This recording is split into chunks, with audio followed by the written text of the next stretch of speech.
سيد الأنبياء والمرسلين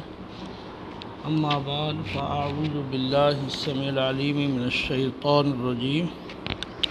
بسم الله الرحمن الرحيم الصلاة والسلام عليك سيدي يا رسول الله وعلى آلك وأصحابك سيدي يا حبيب الله۔ صحیح بخاری شریف کتاب الوحی کی چھٹی حدیث مبارکہ کا آج درس ہے۔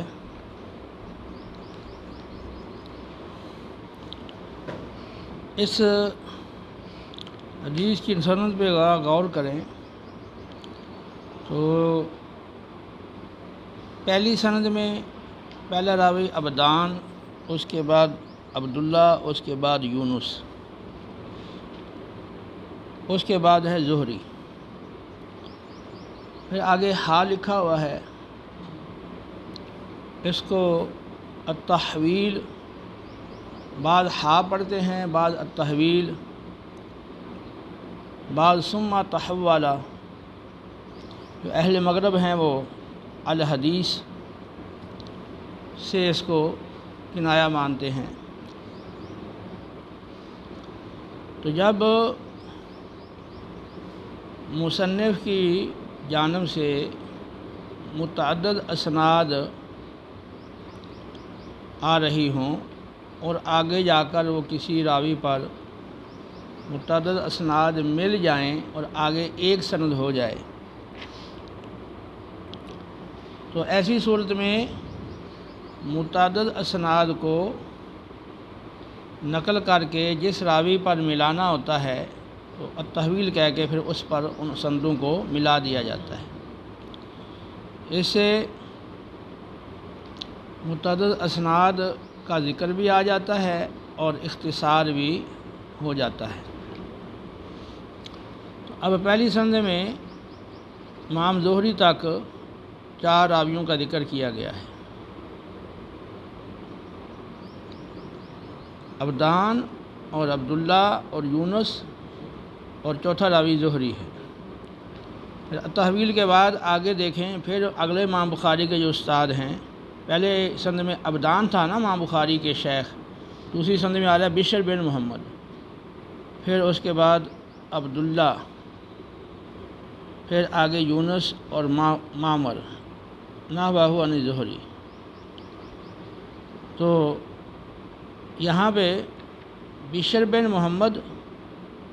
کے بعد پھر وہ راوی عبداللہ جیسے اوپر ہے یہاں بھی آ گیا، اوپر جیسے یونس ہے نیچے بھی آ گیا، انہوں نے بھی زہری سے روایت کیا۔ آگے زہری سے آگے جو سند ہے وہ پھر ہے عبید اللہ بن عبداللہ، اس کے بعد ہیں ابن عباس۔ تو زہری کے بعد اوپر پھر مزید 2 راوی ہیں، تو زہری سمیت 3 راوی ہو گئے۔ تو زہری کے نیچے جو پہلی سند ہے اس میں 3 راوی ہیں، عبدان، عبداللہ اور یونس، اور دوسری سند کے اندر بشر اور عبداللہ اور یونس کے ساتھ معمر بھی ہے، لیکن وہ ایک ہی درجے میں ہیں، تو 6 راوی بن گئے۔ تو متعدد اسناد کے ساتھ حدیث کو نقل کرنے کا مقصد یہی ہوتا ہے کہ یہ حدیث غرابت سے نکل جائے، اور جس طرح پچھلی احادیث مبارکہ آگے بھی صحیح بخاری کے اندر متعدد مقامات پر آئی ہیں، یہ حدیث بھی آگے اس کا ذکر آیا ہے، اور صحیح مسلم کے اندر بھی یہ روایت موجود ہے۔ ابن عباس رضی اللہ تعالی عنہما سے مروی ہے، عنہما یعنی اگر صحابی اور ان کے والد دونوں مسلمان ہوں تو پھر رضی اللہ تعالی عنہما کہا جاتا ہے۔ تو یہاں ابن عباس یعنی عبداللہ ابن عباس وہ بھی صحابی ہیں، آگے ان کے جو والد ہیں عباس وہ بھی صحابی ہیں، اس لیے رضی اللہ عنہ۔ اگر صرف صحابی مسلمان ہیں، والد ان کے مسلمان نہیں ہیں، پھر رضی اللہ تعالی عنہ کہیں گے۔ ابن عباس رضی اللہ تعالی عنہما سے مروی ہے کہ رسول اللہ صلی اللہ علیہ وسلم تمام لوگوں میں سب سے زیادہ سخی تھے۔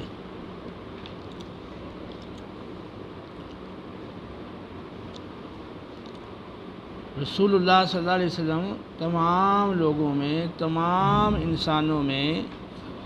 سب سے زیادہ سخی تھے۔ اجود دودھ سے ہے، جس کا معنی ہے کہ جس کے لیے جو چیز مناسب ہو اسے وہ چیز عطا کرنا۔ تو جس کے لیے جو چیز جتنی مناسب ہو اسے دینا دودھ کہلاتا ہے۔ باقی نور الانوار کے خطبے کے اندر دودھ سے متعلقہ گفتگو ہے، وہ چاہیں تو آپ دیکھ لیں۔ رسول اللہ صلی اللہ علیہ وسلم سب لوگوں میں زیادہ سخی تھے، اور عام حالات کے اندر آپ کی سخاوت وہ تمام لوگوں سے زیادہ تھی۔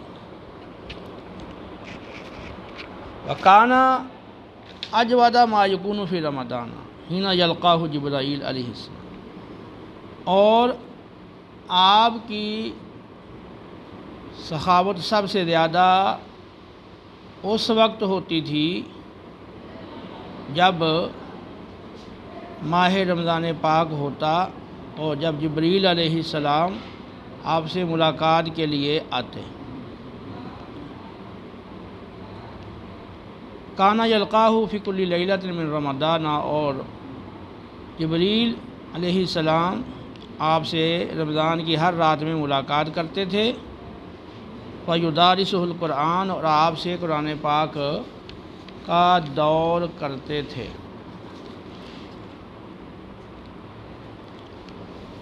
پس فر رسول اللہ صلی اللہ علیہ وسلم اجود بالخیر من الریح المرسلہ، رسول اللہ صلی اللہ علیہ وسلم بھیجی گئی تیز آندھی، تیز رفتار آندھی سے بھی خیر اور بھلائی پہنچانے میں زیادہ سخی تھے۔ تو آقا صلی اللہ علیہ وسلم عام حالات کے اندر بھی، عام اوقات کے اندر بھی، رمضان کے علاوہ دیگر مہینوں کے اندر بھی ہمیشہ تمام لوگوں سے زیادہ سخاوت فرمایا کرتے تھے۔ پھر جب ماہ رمضان پاک تشریف لاتا تو ماہ رمضان پاک میں آپ کی سخاوت پہلے کے مقابلے میں اور زیادہ بڑھ جایا کرتی تھی۔ اور پھر جبریل علیہ السلام جب رمضان کی راتوں میں آپ کے پاس حاضر ہوتے اور آپ سے قرآن پاک کا دور کرتے تو آپ کی سخاوت تیز چلنے والی آندھی سے بھی زیادہ ہوا کرتی تھی۔ آپ خیر اور بھلائی اور فیض پہنچانے میں تیز رفتار آندھی سے بھی آپ سبقت رکھتے تھے۔ تو دوسری حدیث پاک میں ہے کہ اللہ تعالیٰ سب سے زیادہ جواد ہے، پھر انسانوں میں سب سے زیادہ میں جواد ہوں۔ اور اسی طرح بخاری مسلم کی حدیث میں ہے کہ آپ صلی اللہ تعالیٰ علیہ وسلم سب سے زیادہ حسین اور سب سے زیادہ سخی تھے۔ تو رسول اللہ صلی اللہ علیہ وسلم کی سخاوت کے بارے میں بہت ساری روایات معتبر کتب احادیث میں موجود ہیں۔ صحیح بخاری اور صحیح مسلم کی روایت میں ہے، حضرت انس رضی اللہ تعالی عنہ کہتے ہیں کہ کبھی ایسا نہیں ہوا کہ آپ صلی اللہ تعالی علیہ وسلم سے کسی نے کوئی سوال کیا ہو، کوئی چیز طلب کی ہو، مانگی ہو، تو آپ نے جواب میں نہیں کا لفظ فرمایا ہو، جواب میں لا، جواب میں آپ نے انکار فرمایا ہو یا منع کیا ہو، ایسا کبھی نہیں ہوا۔ تو جو سائل بھی آپ کی بارگاہ میں حاضر ہوتا اور وہ آپ سے کچھ مانگتا یا طلب کرتا، آپ نے دینے سے کبھی انکار نہیں فرمایا۔ اسی طرح مسلم کی حدیث پاک ہے، ایک شخص نے آپ صلی اللہ تعالیٰ علیہ وسلم سے عرض کیا کہ دو پہاڑوں کے درمیان جتنی بکریاں ہیں، دو پہاڑوں کے مابین جو جگہ ہے بکریوں سے بھری ہوئی، تو یہ ساری کی ساری بکریاں مجھے عطا کر دیں۔ آپ صلی اللہ تعالیٰ علیہ وسلم نے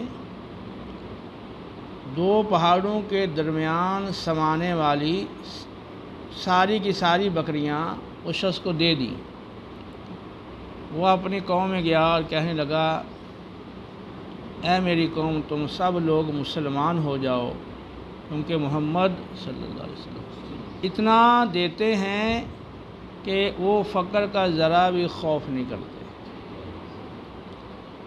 تو اسی طرح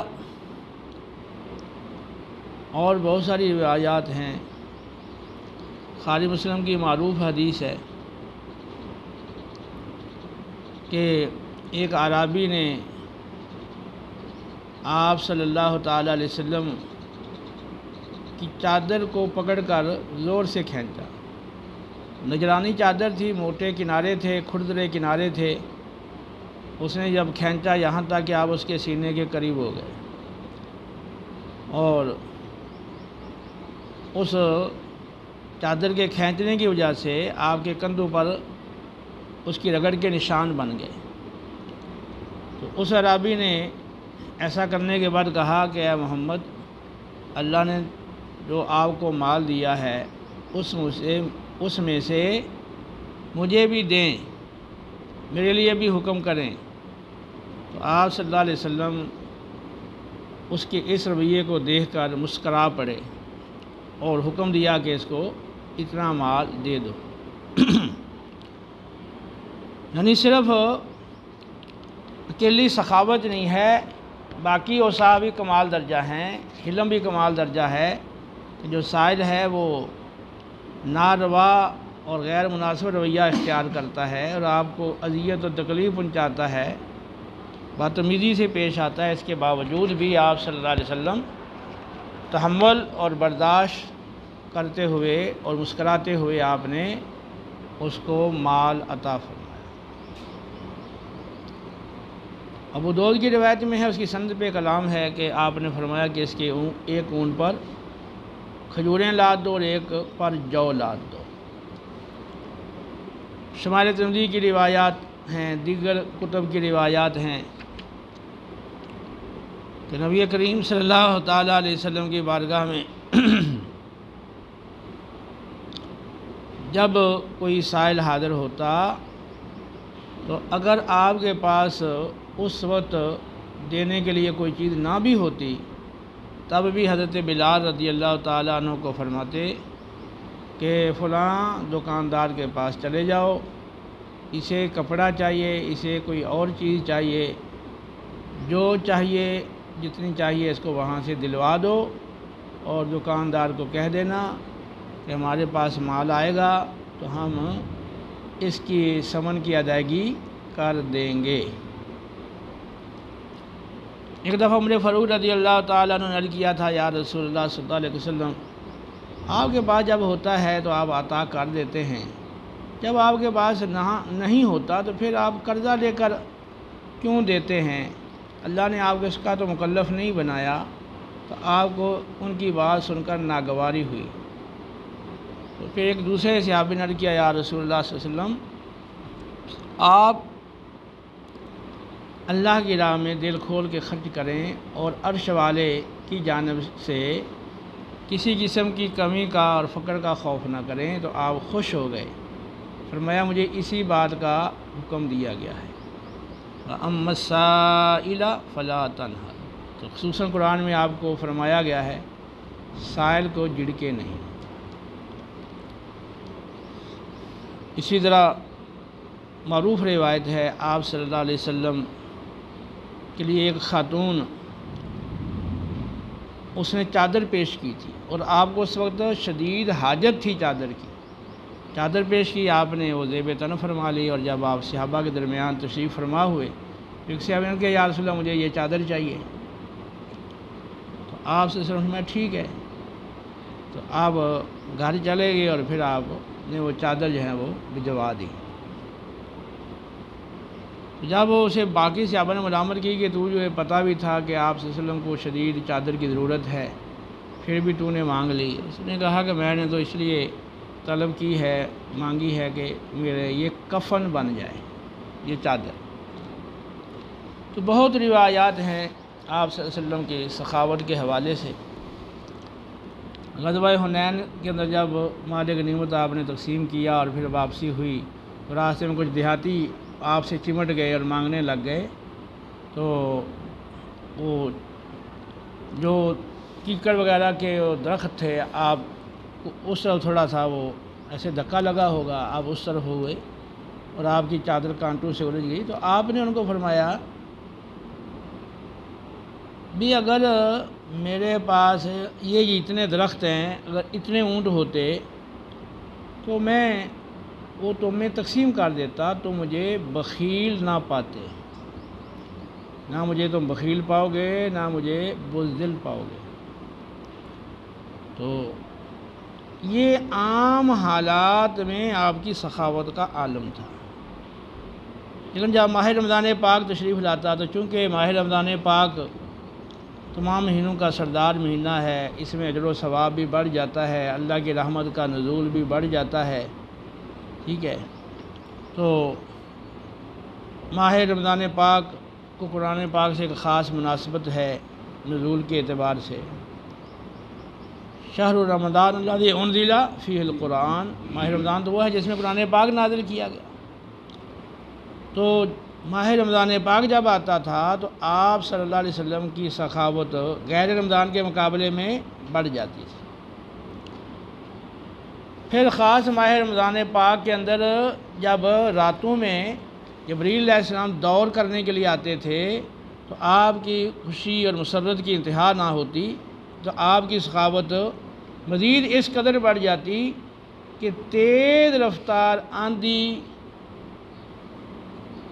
رفتار آندھی کے مقابلے میں آپ کی سخاوت سبقت لے جاتی تھی۔ یہ آپ کی سخاوت تھی کمال درجہ کی۔ اور پیچھے گزرا ہے حضرت خدیجہ الکبریٰ رضی اللہ تعالی عنہا نے جو آپ کے اوصاف ذکر کیے ہیں کہ آپ ہمیشہ سچ بولتے ہیں، رشتہ داروں کے ساتھ صلہ رحمی کرتے ہیں، اور جو اپنی کفالت سے عاجز ہیں آپ ان کی کفالت کا بوجھ اٹھاتے ہیں، اور محنت کر کے آپ اپنا بوجھ بھی خود اٹھاتے ہیں، اور مہمانوں کی مہمان نوازی کرتے ہیں، اور حوادث جو لوگوں کو پیش آئیں ان میں ان کی معاونت اور مدد فرماتے ہیں۔ تو اعلان نبوت سے قبل بھی آپ کی سخاوت اور آپ کا یہ فیضان اور عطا کا سلسلہ جاری و ساری تھا، اور بعد میں مزید اس کے ظہور میں اضافہ ہوتا رہا، اور پھر رمضان میں اور بڑھ جاتی سخاوت، اور پھر رمضان کی راتوں میں جب جبریل علیہ السلام حاضر ہوتے تو اور بڑھ جاتی تھی۔ ظاہر ہے کہ رمضان پاک کی ایک اپنی فضیلت ہے، اور اس کی آنے کی ایک سچے مومن کو خوشی ہوتی ہے، اور پھر رمضان کے جب جبریل آئیں تو وہ ایک اللہ کے مقرب فرشتے ہیں، اور آپ صلی اللہ علیہ وسلم کے خاص وہ محب ہیں، اور پھر وہ آخر آپ سے قرآن کا دور کرتے تھے، تو ان کی ملاقات اور پھر قرآن کا دور، تو یہ اس سے زیادہ اور زیادہ آپ کو خوشی اور مسرت ہوتی تھی، تو آپ اللہ تعالیٰ کی ان نعمتوں کے شکرانے میں مزید سخاوت فرمایا کرتے تھے۔ تو اب اس حدیث میں ہمارے لیے کیا سبق ہے؟ ہمارے لیے بھی تو اس میں سبق ہے نا، کیوں آپ کے جو فرامین ہیں وہ ہمارے لیے ہدایت ہے، اور آپ کی زندگی ہمارے لیے بہترین نمونہ ہے۔ تو لہذا ہمیں بھی چاہیے کہ ہم بھی یہ وصف اپنے اندر پیدا کریں، وَمَن یُوقَ شُحَّ نَفْسِهِ فَأُولَٰئِکَ هُمُ الْمُفْلِحُونَ، بلکہ وَیُؤْثِرُونَ عَلَىٰ أَنفُسِهِمْ وَلَوْ كَانَ بِهِمْ خَصَاصَةٌ، تو وہ لوگ جو خود شدید حاجت مند ہونے کے باوجود اوروں کو اپنے اوپر ترجیح دیتے ہیں، اور جو جان کے لالچ سے بچا لیا گیا وہی کامیاب ہے۔ تو انصار کی بے مثال ان کی قربانی اور ان کی مالی امداد، وہ اس کا ذکر احادیث میں صحیح بخاری میں مختلف مقامات پہ موجود ہے۔ تو انہوں نے آنے والے مہاجرین کو اپنے باغوں کی پیداوار میں، اپنے گھروں میں، اپنی جائیدادوں میں شریک کر لیا، اور ان کی مہمان نوازی اور ان کی ضروریات اپنی طاقت کے مطابق ان کو پورا کرنا۔ تو اسی وجہ سے ترمذی کی حدیث میں ہے کہ صحابہ نے کہا یا رسول اللہ صلی اللہ علیہ وسلم، جن لوگوں کے پاس ہم ہجرت کر کے آئے ہیں یعنی انصار، ہم نے ان جیسے لوگ کبھی نہیں دیکھے کہ جس کے پاس تھوڑا ہے وہ تھوڑے میں بہت زیادہ ہماری غم گساری کرتا ہے، ہمارے ساتھ ہمدردی کرتا ہے، جس کے پاس زیادہ ہے تو بہتر سے بہتر خرچ کرتا ہے۔ اور یہ لوگ خود محنت کرتے ہیں، اپنے باغوں میں خود محنت کرتے ہیں اور ہمیں اپنی پیداوار میں شریک کرتے ہیں۔ ہمیں تو لگتا ہے کہ سارا کا سارا اجر یہی لے جائیں گے، تو آپ صلی اللہ علیہ وسلم نے کہ نہیں، جب تک تم ان کی تعریف کرتے رہو اور ان کے لیے دعا گو رہو تو تمہیں بھی اجر ملتا رہے گا۔ تو انصار کی اللہ نے تعریف فرمائی، مہمان کو کھانا کھلا رہے ہیں، بچوں کو بھوکا سلا دیا، خود میاں بیوی بھوکے رہے، چراغ کو بجھا دیا تاکہ مہمان سے آئے ہوئے کھا لے۔ کیسا جذبہ ہے مہمان نوازی کا! تو یہ تو انصار تھے نا، جبکہ رسول اللہ صلی اللہ علیہ وسلم کی جو صحابت ہے وہ سارے انسانوں میں آپ سب سے زیادہ سخی ہیں اور سب سے بڑھ کر ہے آپ کی سخاوت، ٹھیک ہے؟ تو اب ہمیں بھی آپ کے اس اسوہ حسنہ کی پیروی کرنی ہے، اور قرآن و سنت میں جو راہ خدا میں اور مستحقین و محتاجوں پر خرچ کرنے کے جو فضائل آئے ہیں اور حکم آیا ہے اور اخروی انعامات کی اس پر خوشخبریاں آئی ہیں، وہ اپنے مقام پر ہیں، اور رسول اللہ صلی اللہ علیہ وسلم کے اسوہ حسنہ کی پیروی یہ اپنے مقام پر ہے۔ ان سب کا تقاضا یہ ہے کہ بخل سے کام نہ لیا جائے، جس کو اللہ نے جتنا دیا ہے وہ اس کے حساب سے وہ سخاوت اپنا شعار بنائے۔ اب یہاں پر کیا ہو رہا ہے کہ رشوت کے ذریعے، سود کے ذریعے، ناپ تول میں کمی کے ذریعے، جھوٹ اور دھوکے فراڈ کے ذریعے، قرضے دبا کر، وراثت میں حق مار کے، چوری کر کے، ڈکیتی کر کے، دوسرے مسلمان کا خون اور قتل کر کے بس پیسہ وہ حاصل کیا جا رہا ہے۔ اب یہ ایسے لوگ جو ہیں تو وہ کیا سخاوت کریں گے، جو تو دوسروں سے چھین رہے ہیں، دوسروں کی حق تلفیاں کر رہے ہیں۔ سخاوت یہ ہے کہ آپ حلال اور طیب روزی اپنی محنت سے کمائیں، اور یا حلال طریقے سے آپ کو مال حاصل ہو، ہاں وہ آپ کو کسی نے گفٹ دے دیا، یا آپ پیر ہیں، لوگ نذرانے دیتے ہیں آپ کے بعد، نذرانوں کی شکل میں بڑا مال جمع ہو گیا ہے، یا آپ کے جائز ذرائع ہیں آمدنی کے، ان سے آپ کو مال آ گیا ہے، تو آپ اپنے بال بچوں کی جو ضروری ہیں چیزیں اور ان کی ضروریات ہیں وہ پوری کرنے کے ساتھ ساتھ جو اللہ تعالیٰ نے آپ کو دیا ہے وہ اللہ کی مخلوق کی آپ خدمت کریں اور ان کی ضروریات کو پورا کریں۔ تو انشاءاللہ نبی کریم علیہ السلام کے اسوہ حسنہ کی پیروی کی برکت سے دنیا میں بھی آپ کو اس کا بہت اجر و صلہ ملے گا، اور آخرت کے اندر بھی، جیسا کہ عائشہ حضرت خدیجہ کبریٰ رضی اللہ تعالی عنہا نے انہی اوصاف کی بنیاد پہ کہا تھا، واللہ لا یخزیک اللہ ابدا، اللہ کی قسم اللہ کبھی بھی آپ کو رسوا نہیں کرے گا، غم زدہ نہیں کرے گا، بے یار و مددگار نہیں چھوڑے گا۔ تو جو سخاوت کرتا ہے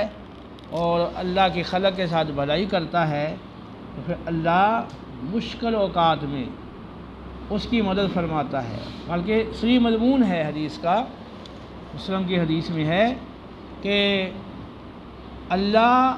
اپنے بندے کی مدد کرتا رہتا ہے جب تک وہ اپنے بھائی کی مدد کرتا رہتا ہے۔ تو جب تک ایک مومن بندہ اپنے مسلمان بھائیوں کی مدد کرتا ہے، ان کی ضروریات کو پورا کرتا رہتا ہے، تو اللہ تعالیٰ تب تک اس کی ضروریات کو اور اس کی حاجات کو پورا کرتا رہتا ہے۔ تو اس لیے یہ جو وصف ہے بہت ہی اعلیٰ درجے کی وصف ہے، اور بہت اعلیٰ درجے کی یہ خوبی ہے، اور اللہ کو بہت پسند ہے، کیونکہ اللہ خود سب سے بڑا جواد ہے۔ کیونکہ اللہ تعالیٰ کی جو جود ہے، جواد ہونا، تو اس کا تو کوئی اندازہ ہی نہیں کیا جا سکتا کہ ساری کائنات کو پیدا کیا، پھر چھوٹی سے چھوٹی مخلوق اور بڑی سے بڑی مخلوق ہر ایک کی ضروریات فراہم کی، اس کی نشو و نما کے لیے، اس کی بقا کے لیے جو چیزیں درکار ہیں وہ ساری کی ساری مہیا فرمائیں۔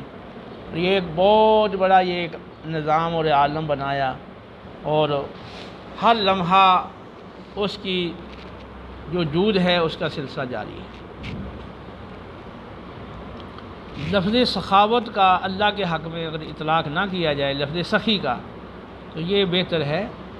تو بعض علماء کہتے ہیں کہ لفظ سخی کا اطلاق اللہ کی ذات پہ نہیں کرنا چاہیے، اللہ تعالیٰ کے لیے لفظ جواد استعمال کیا جائے۔ تو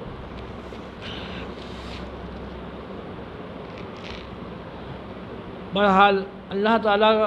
کا جو جود ہے وہ تو نہ کبھی ختم ہوا ہے اور نہ کبھی ختم ہونے والا ہے، وہ تو ہمیشہ سے اور تسلسل سے اور دوام سے جاری ہے۔ اللہ رب العالمین خود وہ قدیم ہے تو اس کی صفات بھی قدیم ہیں۔ تو اللہ تعالیٰ ہمیں اس پر عمل کی توفیق عطا فرمائے۔ آگے پھر ایک طویل حدیث مبارکہ آ رہی ہے، تو اس میں پھر اچھا یہ ذہن میں بات آ سکتی ہے نا کہ اوپر جو باب تھا کہ آپ صلی اللہ علیہ وسلم کی طرف وحی کی ابتدا کیسے ہوئی، تو اس حوالے سے میں بتا چکا ہوں پہلے کہ مطابقت ایک یعنی جو ترجمۃ الباب کی حدیث مبارکہ سے یا حدیث کی ترجمۃ الباب سے جو مطابقت ہے تو وہ مطابقی بھی ہو سکتی ہے، یعنی پوری مناسبت، اور تضمنی بھی ہو سکتی ہے، یعنی جزوی طور پہ مناسبت ہو، مطابقت ہو، اور التزامی بھی ہو سکتی ہے۔ تو جو مطابقت التزامی ہے اس میں پھر جو وحی لانے والا فرشتہ ہے اس کے احوال، اور خصوصاً جن پر وحی نازل کی گئی ہے تو آپ صلی اللہ علیہ وسلم کے احوال، تو وہ بھی اس مطابقت التزامی کے ضمن میں آ جاتے ہیں۔ تو حضرت عائشہ صدیقہ رضی اللہ تعالی عنہا والی جو روایت تھی اس میں خاص طور پہ ابتدائے وحی کی ابتدا کیسے ہوئی وہ تفصیل سے ذکر اس میں آ گیا۔ پھر اگلی جو حدیث تھی جابر بن عبداللہ رضی اللہ تعالیٰ عنہ، تو وحی رکنے کے بعد پھر دوبارہ جب وحی کا آغاز ہوا تو وہ کیسے ہوا، اس میں اس کا ذکر آ گیا۔ اور اس کے بعد پھر وحی کے وقت آپ صلی اللہ علیہ وسلم کی کیفیت کیا ہوتی تھی؟ آپ ساتھ ساتھ پڑھتے تھے، ہونٹوں کو زبان کو حرکت دیتے تھے، ٹھیک ہے، اور اس سے آپ کو تکلیف اور شدت آپ مشقت محسوس کرتے تھے، تو اللہ نے آپ کو اس سے روک دیا، اور جن وجوہ کی بنا پر آپ پڑھتے تھے وہ اللہ تعالیٰ نے ان کو دور فرما دیا، اور خود ذمہ لے لیا کہ ہم آپ کو سینے میں محفوظ کرنا، زبان پہ صحیح طرف سے جاری کرنا، معنی مفاہیم سکھانا، یہ سب ہمارے ذمہ ہے۔ تو اس میں وہ آپ کے وہی کے وقت والی کیفیت کا ذکر ہے۔ اس کے بعد پھر آگے جو یہ حدیث پاک ہے، اس میں آپ صلی اللہ علیہ وسلم کی وصف سخاوت کا ذکر ہے۔ آگے جو حدیث آ رہی ہے اس میں پھر مزید آپ کے اوصاف کا اور احوال کا ذکر ہے۔ تو اب ان احادیث کی جو باب ہے کہ وحی کی ابتدا آپ کی طرف کیسے ہوئی، اس کے ساتھ مناسبت بنے گی، تو وہ مناسبت التزامی بنے گی۔ انشاءاللہ پھر اگلے درس میں یہ حدیث مبارکہ ہم پڑھیں گے۔ اللہ تعالی ہمیں عمل کی توفیق عطا فرمائے، وما علینا۔